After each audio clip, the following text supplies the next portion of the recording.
Isaiah chapter 5 verse 20. Kawawa kayo, mga baliktad ang isip. Ang mabuting gawa ay minamasama at minamabuti naman iyong masama. Ang kaliwanagay ginawang kadiliman at ang kadilimay itinuturing na kaliwanagan.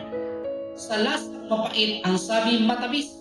Sa lasang matamis ang sabi mapait. Amen! Tingnan mo ngayon ang tao. Pag pantasya, sinabing katotohanan. Pag realidad, sinabing mula sa iyong sariling kaisipan. Anong uring kaisipan yan?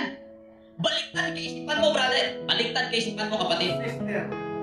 Baliktad kaisipan mo, sister. Wala kang pinagkaiba sa mga sasangkatauhan noon na kung saan instant bato ang gamitin, gumawa ng artificial na bato. Amen. Ibig sabihin, ayaw mo sa katotohanan, ayaw mo sa realidad. That's right. Itinuro natin, ibinahagi natin dito ang realidad. Amen. Ngunit sinabi, dadalhin kami o dinalan nyo na ang Torah community sa abomination. Baliktad ang utak mo, kapatid. That's right.